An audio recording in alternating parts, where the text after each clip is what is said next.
Hey guys, my name is Rye. For those of you that don't know me, I go by Ryerson, and I've been playing Preservation Evoker since Season 1 of Dragonflight. You might have seen this video of me before where I released my guide at the start of the expansion for The War Within. However, today I want to go through everything that you need to know for patch 11.2 for Preservation Evoker in Mythic Plus. This includes everything from talents, to spells, to how our rotation changes, and my thoughts on some of the outlook of preservation going into this patch. After playing a ton of PTR, I'm pretty thankful to say Preservation's in a really strong spot, and our new tier set's going to be a blast to play in this game mode.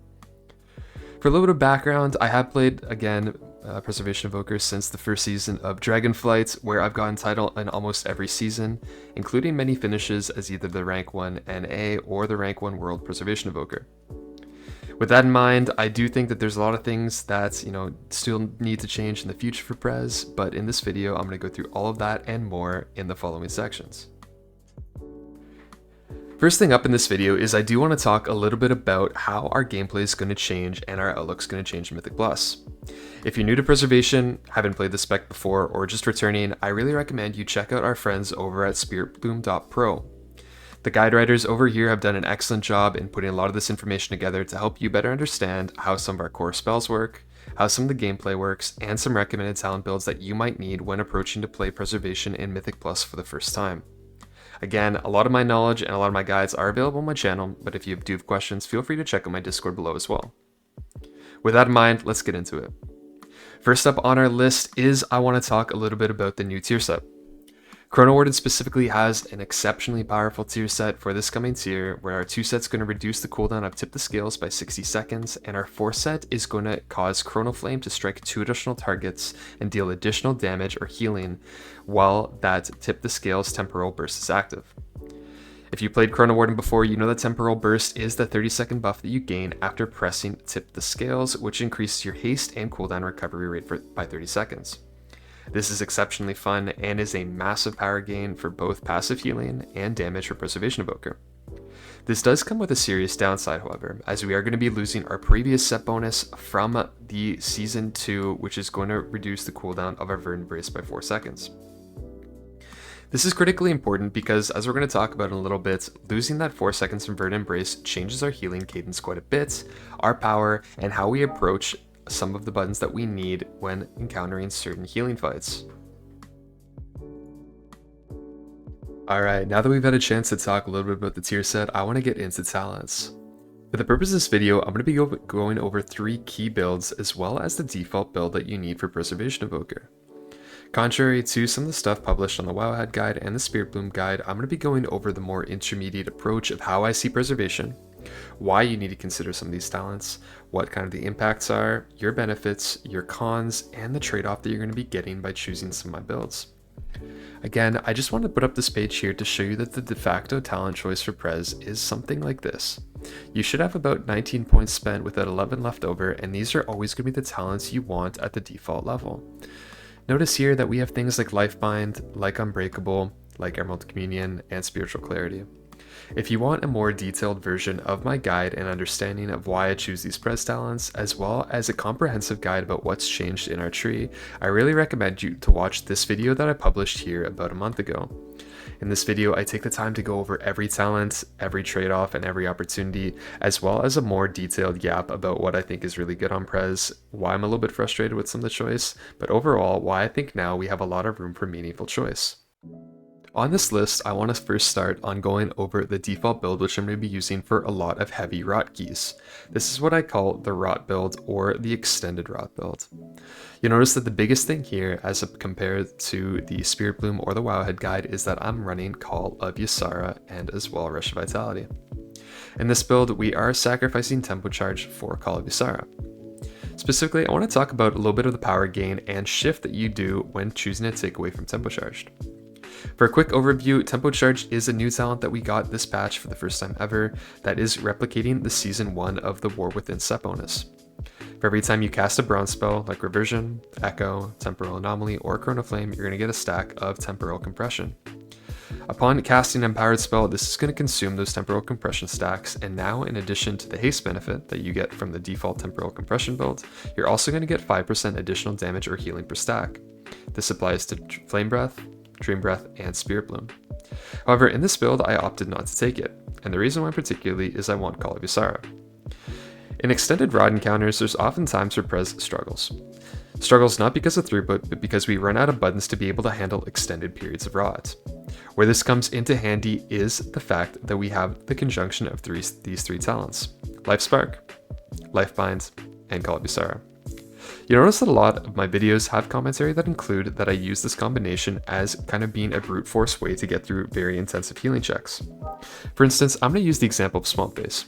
Swamp Face is a pretty systematic fight of which every 30 seconds follows a new cycle. The first 20 seconds of the cycle are you going to be handling rot damage, and the last 10 seconds are going to be you handling Awaken the Swamp, followed by the recovery time before getting into the next phase. In the first part of the encounter, you're going to be using that Echo, Lifebind into Spirit Bloom, and then as well, if you're in Stasis, you're going to be releasing that Stasis during that Awaken the Swamp. However, the problem is when you don't have an additional button like Emerald Communion, like Rewind, or Big Raid or Party Defensives, you're going to run into the problem where you don't have enough buttons to cover healing. Spirit Bloom is going to be on cooldown, Dream Breath is going to be on cooldown, and you can't have a big healing cooldown for everyone. What comes into play here is that Call of Ysara and Life Spark combo. I've kind of made this the de facto way and kind of the teaching of how to heal a lot of encounters on Prez as this combination of using Life Spark procs in conjunction with Call of Ysara, in conjunction with Lifebind, make it so that your Echo, Verdant Embrace, Living Flame on Self with the Call of Ysara buff from that Verdant Embrace, with that Lifebind combo can instantly top your entire party from 30 to 100 very quickly. Remember that you're getting a 50% or healing amp on your Life Spark from that proc, and as well 100% from Call of Ysara. You'll see that a lot of my videos, I really recommend this as an easy way to top your party when Spirit Bloom's on cooldown. In addition to this, you are shifting power away from that tempo charge where you would be getting 20% empowered spell on your Spirit Bloom, Dream Breath, and Fire Breath to now just 40% on Dream Breath. So this is effectively going to give you 20% additional Dream Breath healing as kind of an opportunity cost here. So the net is going to be 20. Instead of getting 20, you're getting 40. So you're getting about 20% power. Dream Breath is pretty weak this season, but for all intents and purposes, it's still pretty good on rot. There is a world too where you can swap these out, but I will talk about that in a little bit. My secondary point in this build is I did elect to take Grace Period. Grace Period is, on paper, a lot of healing, and specifically too, it does compound its effect when you have 2 charges of reversion on a target. Remember that when one target has 2 charges of reversion, they're going to take up to almost 21% increased healing, as this effect is multiplicative. Meaning in dungeons like Dawnbreaker, where you're trying to heal the Lieutenant dots, using that Echo to reversion into Spirit Bloom is going to give you a ton of additional healing to be able to heal them up over that 10-second dot duration. Anytime there's any single target healing requirement in any key, so for this past season, for instance, Cinderbrew Meadery on the first boss, Golden Hour and Grace Period have insane values of effect, and they do compound. For this reason alone, I have decided to play around with this build. Remember that Mythic Plus is not a problem about solving your maximized HPS. Mythic Plus is often about figuring out ways in which you can heal creatively healing requirements. Fights like Swamp Face are HPS optimizers, but as well, they do have that problem where you just don't simply have enough buttons on Prez, so I will be running this Call of Ysara build quite a lot. In addition to this build, you will notice that I do have Rush of Vitality. Rush of Vitality is insane as it increases the healing of Emerald Communion by 20% and gives you a 20% health increase for 15 seconds. If you're a new Prez or even a beginner Prez, I do really recommend hitting Dreamwalker as a talent over that Rush of Vitality, as it is going to allow you to do Emerald Communion while moving.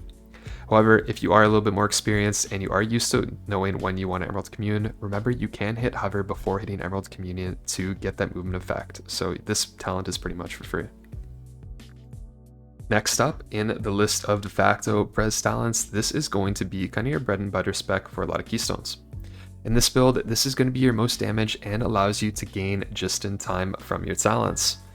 This is the Tempo Charge default build in which you're going to be giving up that Call of Ysara and that Rush of Vitality and gaining 1 additional point, which I did decide to put in just in time, and getting that Tempo Charge buff.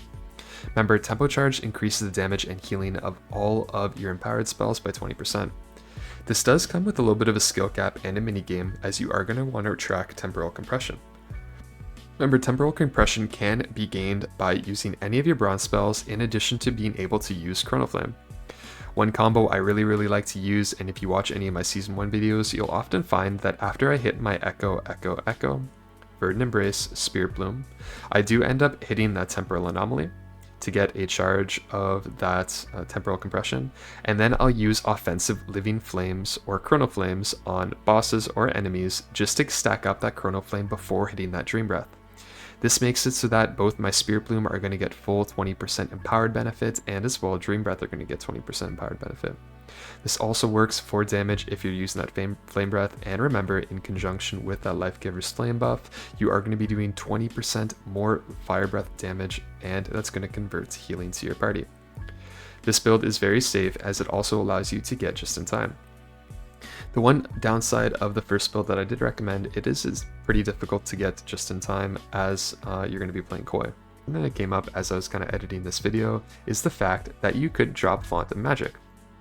So you could keep all the power within your tree and decide to drop Font of Magic. One of the cautionary tales that I do want to think about with this is going to decrease the value of your Spirit Bloom. One of the reasons why Chrono Warden, Spirit Bloom, and Font of Magic is so strong is now it hits 4 targets. Even with maximum powered at 3 ranks, you're going to get the full benefit from After Image, which is going to shoot out additional Chrono Flames. You're going to be able to one-tap Dream Breath, as that's what you do most of the time, and you're going to do a little bit less Fire Breath damage and healing, as well as lose a stack of Leaping Flame. However, there's pretty much a safety precaution that goes hand in hand with dropping Font. The reason why Font is so cozy, it is a cautionary tale. When you're using a 4-charge Spirit Bloom, it's going to hit all 4 of your party members, meaning that there is a chance that Spirit Bloom, because it is a smart heal, on more difficult fights where you have to heal everybody up very quickly, if it only hits 3 people and misses a 4th, that could be the difference between somebody living or dying, even with a Lifebind combo. The last thing I want to talk about is stats on Preservation. When thinking about stats, you have a lot of options, and to be quite blunt with you, most stats are going to be completely fine for healing anywhere up to Keystone Hero or Keystone Master. If you're a KSM player and watching this video as a recap or a refresher, I would recommend the following.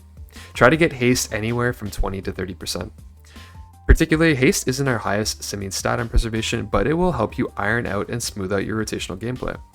Why this is important is that haste reduces the cooldown of your Verdant Embrace and your Temporal Anomaly, which are going to be 2 of your hardest hitting buttons this season in conjunction with Lifebind. There's no particular haste breakpoint on Prez, and I do want to preface this that Prez or haste is specifically something that's going to help you iron out your timings more than give you sheer throughput. It is a very good damage stat, and it is going to give you a ton of healing as well and help you with figuring out and getting back those Lifebind windows quicker. The second part though is that Temporal Burst is going to give you a ton of haste, so if you find yourself having too much haste, feel free to drop it. Next up on your stat priorities, as you're learning keys, I would really recommend going and putting in Mastery into your stats. Mastery is going to increase the healing of all of your abilities as long as you have more health than other players. For the most part, because of Lifebind, and if you're healing yourself first, you should always be more health than most of your party members. However, Mastery still has insane value, and it is probably your highest on paper throughput stats. If you feel like Mastery is really not doing anything for you and you want to focus more on damage, I would go into Critical Strike Rating.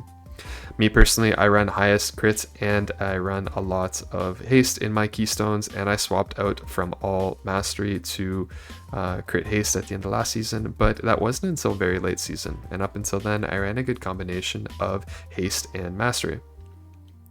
Lastly, versatility is probably our weakest stat. However, this does increase the healing of our Temporal Anomaly as well, but at that point you might as well just grab that Mastery benefit.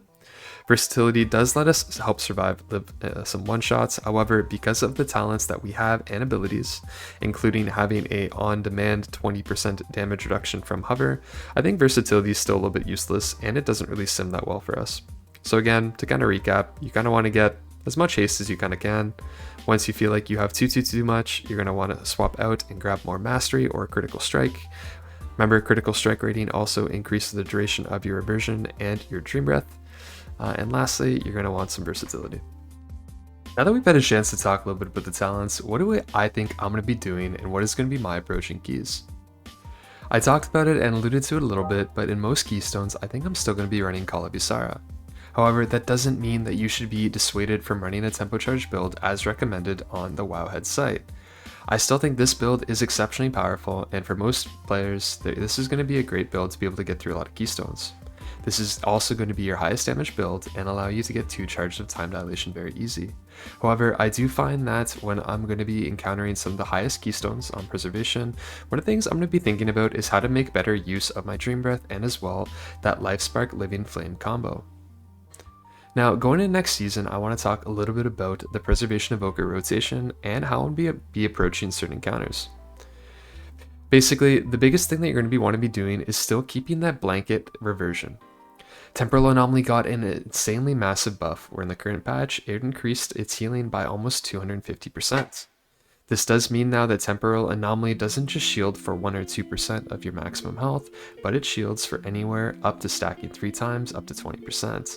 This shield is massive, and if you've logged in and seen it now, this is going to be a great way for you to help your team live some of those one-shot mechanics. Again, a cautionary tale is that Temporal Anomaly is a frontal. One of the things that I always recommend doing on my Preservation Evoker is, and it has always been, is that I don't want my team playing around me. I think for the most part, you should have an expectation as a Preservation Evoker that your team is just as stacked as they would be for most Mythic Plus encounters, for things like AMZ, for Darkness, etc. But with Temporal Anomaly being as strong as it is now, you're going to be wanting to use it a ton. This combo is going to look like this: Temporal Anomaly and Reversion. There's no other button that's going to be as potent with Temporal Anomaly than Reversion, as this is going to give you that Grey Spirit effect. If you are running the build in which I recommended, which decides to drop that Grace Period, you're going to be using Temporal Anomaly just for the shielding, and you can use it just to echo that Spirit Bloom. Your next combo on this list is going to be that Echo, Echo, Echo, Verdant Embrace into Spirit Bloom. Echo, Echo, Echo, Verdant Embrace, Spirit Bloom is your bread and butter for the spec and for Chrono Warden. Here's a little graph to explain exactly how this works and why this Lifebind is so important. Lifebind is kind of your bread and butter because it has many instances of healing that go through in this window. As you're kind of watching me fight Azraq on this plus 20 very easily, you can see that a lot of my healing happens after that initial Spirit Bloom hit. The reason why particularly is this: once you cast Echo, Echo, Spirit Bloom, after that Verdant Embrace, you're going to have that initial target of Spirit Bloom through the Lifebind when healing yourself, so that Lifebind is going to be transferred to your party. And then after that, you're going to have the transfer effect of the after image and any additional healing, hots, or leech that you get on your party. All of that healing is going to be transferred right through to your party, so that's where you're going to see Lifebind look like it keeps passively healing up your entire team over 5 seconds. This is why Preservation is so strong and why that Lifebind effect is very powerful. Remember that Stasis is very, very powerful, and even though you have a choice node now between Temporal Artificer, which is going to reduce the cooldown of Stasis, and Stasis itself, you should probably almost always take Stasis. There's no real world where I think I'm going to be dropping Stasis, as, you know, Rewind's just not that powerful in keys, as it only heals up to 66% over 5 seconds of the damage taken. One of the combos I did want to talk a little bit about is that Emerald Communion. Remember, and if you're just returning to Preservation now, that Echo, Echo, Echo, Verdant Embrace into Emerald Communion is basically a full party lay on hands for the duration of Lifebind and Emerald Communion. In addition, if you're playing Rush of Vitality, this is going to increase your health by an upwards of 20% and increase that Emerald Communion healing. The next combo I want to talk about is, again, using that Lifebind creatively. You can use Lifebind with any combination of healing spells, including Health Potion, so it looks a little bit something like this. Echo, Echo, Echo, Verdant Embrace, and then Algari Healing Potion to get your team topped. Remember, the core thing that you really want to get down, and you can probably see the pattern now, is get down that Lifebind effect. As you see, when I'm healing Rixa here, it's very, very easy for me just to go Echo, Echo, Echo, Verdant Embrace on every mechanic, and my team is topped for the entire duration of this War Machine AoE. Lastly, let's talk a little bit about our defensives. The same thing as before, and things haven't changed, but you still have the ability to use not only Obsidian Scales, but you also have Hover in 2 charges to reduce the damage taken by up to 20% for 3 seconds. Remember, every time you hover, you're going to be taking less and less damage, so get in that habit of using Hover defensively, as it's going to help you top up your team really quickly. Remember, Life Spark is also massive to use on healing, and if you're playing that Call of Ysara build, you're going to see that same build. Echo, Echo, Echo, Verdant Embrace, Life Spark. Again, Echo, Echo, Echo, Verdant Embrace, Echo, Echo, Echo, Verdant Embrace. Big credit out to Afanar who created the base pack and I edited it, but this allows me to kind of track everything I need. As you can see, I can track this temporal burst and as well this temporal compression. Again, I'm about 10 seconds left into my temporal burst cycle, which means my priority is Chrono Flame for damage and cleave. When I have no targets available that are going to do damage to it, it is going to heal, and as you can see, I'm just hitting Chrono Flame, Chrono Flame, Chrono Flame on cooldown, using time daily where needed, and really maximizing that Chrono Flame or that temporal burst cycle. I have 4 stacks of that temporal burst, and I'm going to be just tracking to see which empowered spell I want to use next. And again, a full stack Fire Breath there instantly topped my tank from about 50% to 100 just because I had all those stacks of temporal compression. As I've gone over the more interesting combos, I want to go over some of the single target combos as well. When fighting encounters specifically like this in Operation Floodgate, you're going to have to deal with some pretty intensive single target healing as Prez, and I want to debunk the age-old myth that Prez sucks at single target healing. Preservation honestly has maybe one of the strongest single target healing capabilities in the game, and I kind of want to go over that today. As you can see, for any of these turbocharged phases, this is very, very easily healed by just that Echo, Echo, Echo, Burn, Embrace, Spirit Bloom. Again, now anytime one of these Giga Zaps comes out, I'm putting Echoes on both my party members. Watch carefully here in what I do on a fight like this that requires a lot of triage healing on one or more targets. Lifebind is still going to be your bread and butter, and as I set up with Echo, Echo, I'm going to be hitting that Burn Embrace on myself, and in this case specifically, I'm going to be releasing my Stasis. Again, I can just pretty much heal this up completely with just a big Spirit Bloom, even without my party hitting big defensives. Watch carefully here as I handle the next set of debuffs on this fight. Every single time these go through, similar to Cinderbrew, I'm going to be hitting that Echo, Echo, Burn Embrace, and then using something in conjunction to myself, like Obsidian Scales, or using a healing cooldown to get through it. Again, I go into that Lifebind, I hit Echo into Reversion for the increased healing from Grace Period, and I heal myself up. This goes no different, and this next season coming up, it's going to be the exact same. Be very, very careful about how you spend your resources, but anytime you have to deal with that 2-target healing, remember Preservation scales the best off any type of this content. You can replicate this triage healing on up to all of your party members with just that Echo, Echo, Echo, Burn Embrace, Spirit Bloom, Echo into Reversion. This is also a great reason why Life Spark is so powerful, as you could just hit these Life Sparks on your team. As you see, I follow the same combo over and over, except that time I use that Life Spark. This is one of the most traditionally difficult fights for healing, and I did this fight on A+18 in Season 1. I think I was the only Preservation Evoker in the world to have done it. With that in mind, you can see that every single time I go through one of these Shadow Decays, I'm abusing that Lifebind combo and putting that Stasis or Spirit Bloom in it. Anytime you handle long periodic rot damage like this, you're going to need a couple buttons to go through. Remember, on fights like this, you want to use Echo, Echo, Echo, Burn Embrace, Lifebind to make sure that your team can get topped up. And then for the Shadowy Decay itself, you're going to want to use a couple things.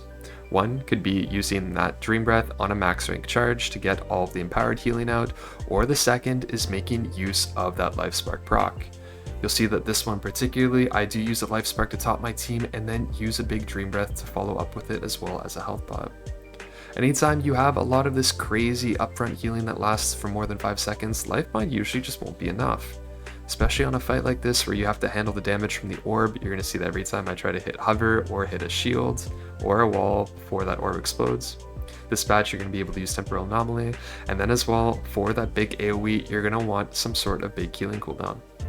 For the third overlap of the fight, which happens at about 130, this is going to also be my Echo, Echo, Echo into Verdant Embrace into Emerald Communion.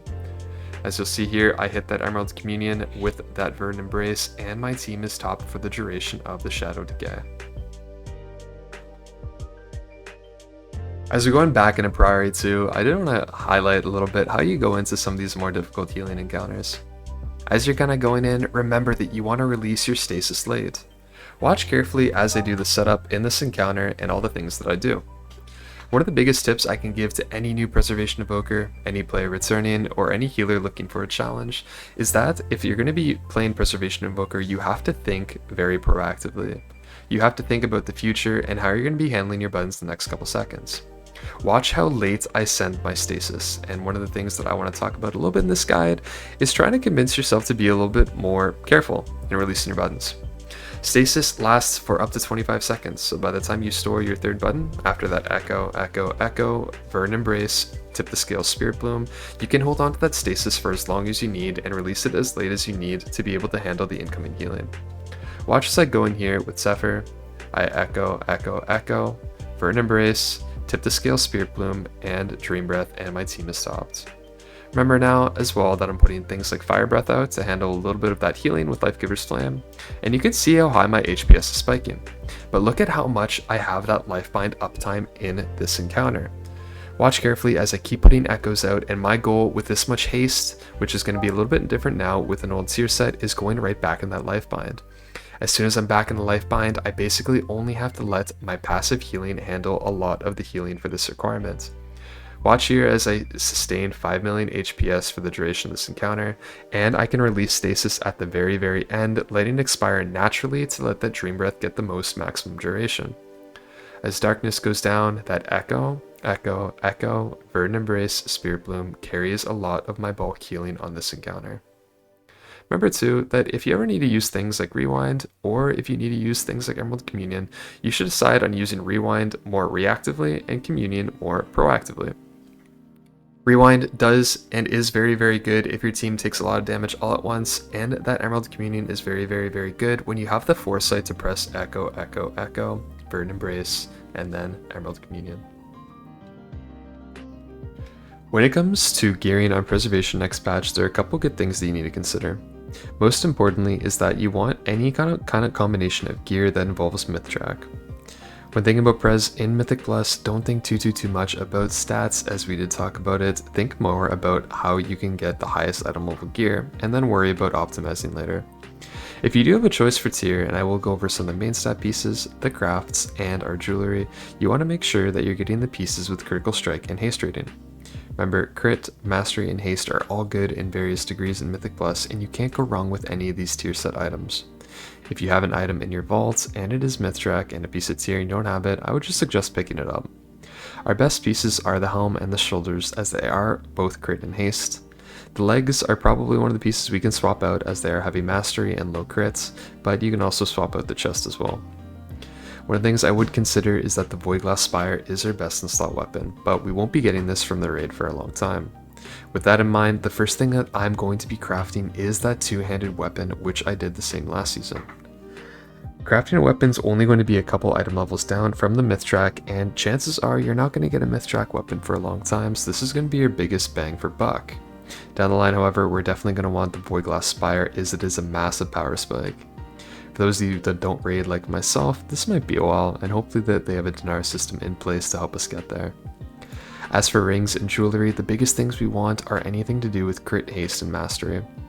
The Band of the Shattered Soul from Dimensius in the raid is going to be your absolute best, holding a mere 8,000 haste rating. It's going to also increase the effects of our Reshi wraps by quite a considerable amount.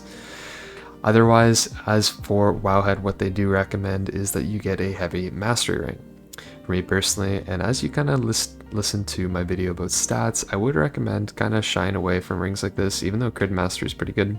There are some really good Mythic Plus options that you can get, including this Devout Zealot's ring, which we got in Season 1, which is heavy crit and low haste. So keep these in mind as you're starting to gear up for the season. Lastly, and most importantly, for any off pieces, you just want to get any combination of that haste, mastery, and crit, and avoid versatility when you can. Remember too that we kind of want to make sure that we focus on item level before anything, and if you're asking yourself the question, feel free to check out websites like QE Live or spiritbloom.pro, which might help you better plan some of your gearing. Lastly, and just to touch on it really quickly, the Reshi wraps.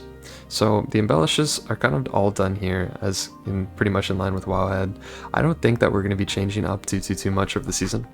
So as you kind of get your cloak ready, Ethereal Reconstitution, Protection, and Ethereal Reaping are going to be the most effective parts of our cloak. We want to make sure that with this in mind, that you're keeping up to date with your cloak power over the course of the patch. Lastly, and I do want to talk about it quick, is that currently the Wowhead guide does not have the old belt from our past season. Now, if you're still going to be running the Delve belt that has a 701 item level for quite a while, the embellish that you can use is completely up to you. I have chosen to use the haste embellish, which gives you about a 5k haste proc for 20 seconds, and I don't think I'll be swapping that out very much. Remember, item level first, stats second, everything else third. Make sure you're crafting a weapon, and if you do have extra sparks down the line, craft anything first with main stat. Although secondary stats are good, main stat is your best source of healing on Preservation Evoker. Before I finished off this video, I did want to link a couple extremely useful Weakauras, packages, and a couple plugs into some of the more useful information for the season. When playing Prez, I would definitely recommend that you check out the Weakaura pack that I have linked for Afinar, and as well consider a couple of these Weakauras as well. One, I do really like using Terathal's Weakaura pack for Season 2, which is going to give you all of the timers and as well anything you need for dungeons this season. I'm going to link it in the description below. In addition, targeted spells is your biggest friend in Mythic Plus. Anytime you see that my team has a spell on them or getting cast by a bolt, this is going to be a Weakaura that helps you immensely in figuring out who you need to heal, who you need to echo, and what you need to do ahead of time. Next up, I really want to advocate that you install things like Omni CD. If you haven't yet, check out this video here where I talk about the most important things that I found in becoming a better AM+ player, and this is definitely one of them. Tracking your party's defensives and their capabilities through method raid tools and Omni CD is going to help you immensely as a player, and if you want a more complete guide, feel free to check out something like this here. Overall, I think that SpiritBloom.pro did an excellent job this season at kind of outlining some of the changes to preservation, and as well, I think the Wowhead guide's really up to date. So again, if you're new or returning to the spec or specialization after a long time, feel free to give this a read here, where I'm going to plug them below in the comments. The Prez Discord and my Discord both have active channels quite often for discussing some of these things, and I really encourage you that if you're interested returning to Prez or just more curious about how some of these mechanic works, how we approach certain keys and more difficult healing requirements, that you feel free to join the conversation within these channels. We're always looking for more minds, and as there isn't a lot of people that play Prez at a super high level, it's often good to be challenged and think about things in a different way. Hopefully this video better helped you be equipped for next season, and hopefully it helped outline some of the approaches you might take, some of the decisions you're going to have to make, and some of the things you're going to have to do to better approach preservation as Chrono Warden Mythic Plus in patch 11.2. With that in mind, I think Prez is in a really good spot, maybe the strongest it's ever been. Even though it doesn't have a meaningful raid buff, I think it's probably still one of the most fun healing specs in the game, if not specs overall, and I think it's completely capable, if not in the best position ever, to handle some of the hardest keys. Again, take it with a grain of salt. The season's still going to be pretty difficult, and I think it's going to take us some time to iron out what the perfect spec is, what kind of talents we're going to need to choose, and as well how we're going to approach some of these keys. With that in mind, good luck with your keys. Good luck on your journey getting title, good luck on your journey being a better preservation evoker or a better healer, and I'll catch you guys in the next one.